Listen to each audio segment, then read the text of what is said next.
ರಾಜಧಾನಿ ಬೆಂಗಳೂರಿನಲ್ಲಿ ಮದುವೆ ಆಗಿದ್ರೂ ಕೂಡ ಲವರ್ನ ಕಾಟ ತಪ್ಪಿರಲಿಲ್ಲ. ಹೀಗಾಗಿ ಈತನ ಕಿರುಕುಳಕ್ಕೆ ಬೇಸತ್ತು ಮನನೊಂದು ಆ 1.5 ವರ್ಷದ ಪುಟ್ಟ ಕಂದಮ್ಮನನ್ನ ಬಿಟ್ಟು ತಾಯಿ ಆತ್ಮಹತ್ಯೆಗೆ ಶರಣಾಗಿದ್ದಾಳೆ. ಈ ಕೇಸ್ನ ತನಿಖೆ ವೇಳೆ ಪ್ರಿಯಕರ್ನ ಟಾರ್ಚರ್ ಈಗ ಬಯಲಾಗಿದೆ. ಮದುವೆಯಾಗಿದ್ರೂ ಕೂಡ ಪ್ರೇಮಿಯ ಕಾಟ ನಿಂತಿರಲಿಲ್ಲ. ಈ ಪ್ರೇಮಿಯ ಹುಚ್ಚು ಕಾಟಕ್ಕೆ ಬೇಸತ್ತು ವಿವಾಹಿತೆ ಆತ್ಮಹತ್ಯೆಗೆ ಶರಣಾಗಿದ್ದಾಳೆ. ಇಂದಿರಾನಗರದ ಲಕ್ಷ್ಮೀಪುರಂನಲ್ಲಿ 21 ವರ್ಷದ ಕವಿತಾ ಎನ್ನುವಾಕೆ ಆತ್ಮಹತ್ಯೆ ಮಾಡಿಕೊಂಡಂತಹ ಗೃಹಿಣಿ.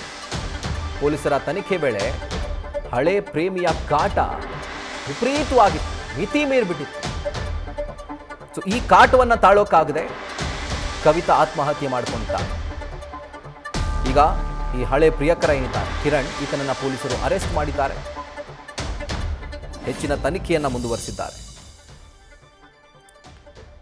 ಮದುವೆ ಆಗಿದ್ರೂ ಕೂಡ ಟಾರ್ಚರ್ ನಿಂತಿರಲಿಲ್ಲ ಅಂತಂದರೆ, ಆ್ಯಂಡ್ ಆ ಟಾರ್ಚರ್ಗೆ ಮನನೊಂದು ಆ ಕಿರುಕುಳ ತಾಳೋಕ್ಕಾಗದೆ ಆತ್ಮಹತ್ಯೆ ಮಾಡ್ಕೊಳ್ತಾರೆ ಅಂತಂದರೆ, ಆ ಮನಸ್ಥಿತಿಯನ್ನು ಗಟ್ಟಿಯಾಗಿರುವಂಥ ಆ ಮನಸ್ಥಿತಿಯನ್ನು ಎಷ್ಟು ವೀಕ್ ಮಾಡಿದ್ದ ಈತ ಅಂತ ಜಸ್ಟ್ ಇಮ್ಯಾಜಿನ್ ಮಾಡ್ಕೊಳ್ಳಿ. ಪರಿಪರಿಯಾಗಿ ಆತ ಟಾರ್ಚರ್ ಕೊಟ್ಟಿರುವಂಥದ್ದು. ಮದುವೆ ಆಗಿದೆ, ಮಗು ಆಗಿದೆ, ಇಷ್ಟಿದ್ರೂ ಕೂಡ ಆಕೆಗೆ ಪರಿಪರಿಯಾಗಿ ಈತ ಟಾರ್ಚರ್ ಕೊಟ್ಟಿದ್ದಾನೆ.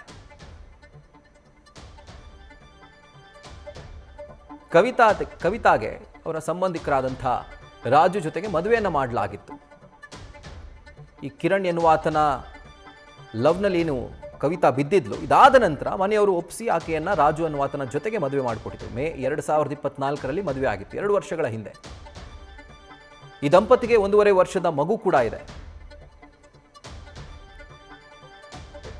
ಕಳೆದ 6ನೇ ತಾರೀಕು ಫ್ಯಾನ್ಗೆ ನೇಣು ಬಿಗಿದುಕೊಂಡು ಕವಿತಾ ಆತ್ಮಹತ್ಯೆ ಮಾಡಿಕೊಂಡಿದ್ರು.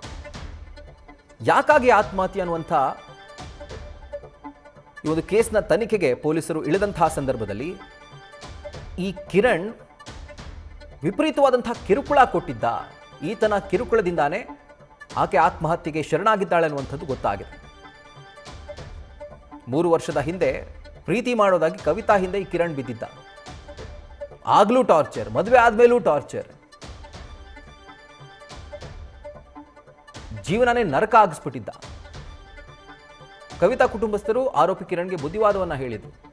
ಬೇಡ, ಈ ರೀತಿಯಾಗಿ ಮಾಡಬೇಡ, ಬಿಟ್ಬಿಡು ಅಂತ ಹೇಳಿ. ಆದಮೇಲೆ 2024ರಲ್ಲಿ ಅವರ ಸಂಬಂಧಿಕರಾದಂಥ ರಾಜು ಅನ್ನೋರೊಟ್ಟಿಗೆ ಕವಿತಾ ಅವರ ಮದುವೆ ಆಗುತ್ತೆ.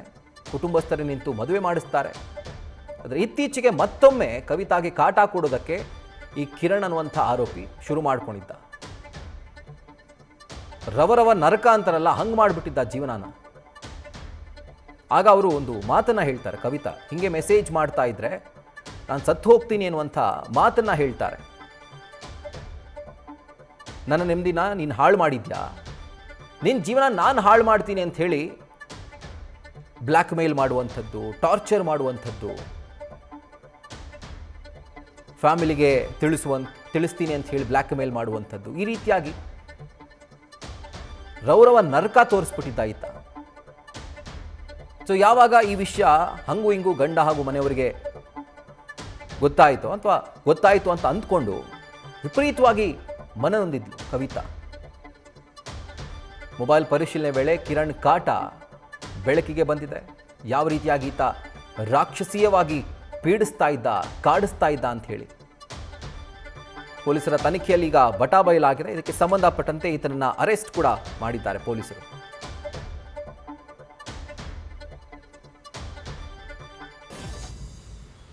ಕವಿತಾ ಅವ್ರಿಗೆ ಮದುವೆ 2 ವರ್ಷ ಆಗಿತ್ತು, 1 ವರ್ಷ ಮಗು ಇದೆ.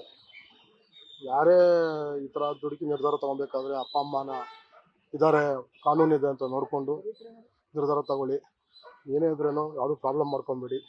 ನಮ್ಮ ಮನೇಲಿ ಮಗು ಹೋಗಿದೆ, ನಮ್ಗೆ ಇಮ್ಮಿಡಿಯೇಟ್ ಅಲ್ಲ ಹಾಕೋಕೆ ಇಷ್ಟ ಇಲ್ಲ. ಏನಂದ್ರೆ ಇವಾಗ ಎಲ್ಲರಿಗೂ ಮೆಸೇಜ್ ಅಂತ ಕೊಡ್ತಿದ್ದೀವಿ ಅಷ್ಟೇ, ಬೇರೆ ಏನಿಲ್ಲ ಸರ್. ಈಗ ಕವಿತಾ ಅವ್ರ ಗಂಡ ಹೆಂಡತಿ ಹೇಗಿದ್ರು ಸರ್? ಅವರು ಚೆನ್ನಾಗೇ ಇದ್ರು ಸರ್, ಅವ್ರದ್ದೇನು ಪ್ರಾಬ್ಲಮ್ ಇಲ್ಲ.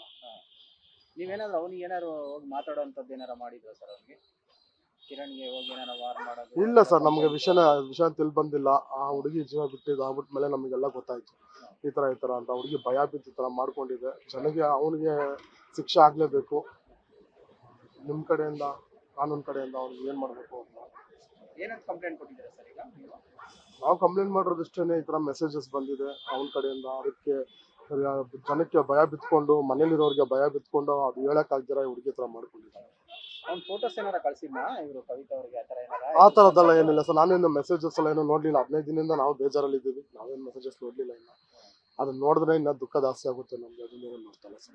ಮಗುನ ಯಾರು ನೋಡ್ಕೊಳ್ತಾ ಇದ್ದಾರೆ? ನಾವೇ ಸರ್, ನಾವು ಅವರು ದೊಡ್ಡಪ್ಪನ ಮಕ್ಕಳು, ಒಂದು ಕಡೆ ಅಕ್ಕನ ಮಗಳು, ನಾವೇ ನೋಡ್ಕೊತಾ ಇದೀವಿ ಸರ್. ಮಕ್ಕಳಿಗೆ ಮಗುಗೆ ಏನು ಕೊಡ್ತಾ ಇಲ್ಲ, ನಾವೇ ನೋಡ್ಕೊತೀವಿ. ಏನು ಪ್ರಾಬ್ಲಮ್ ಇಲ್ಲ ಸರ್. ಹೆಂಗ್ ಗೊತ್ತಾಯ್ತು ಸೂಸೈಡ್ ಮಾಡ್ಕೊಂಡಿದ್ದಾರೆ?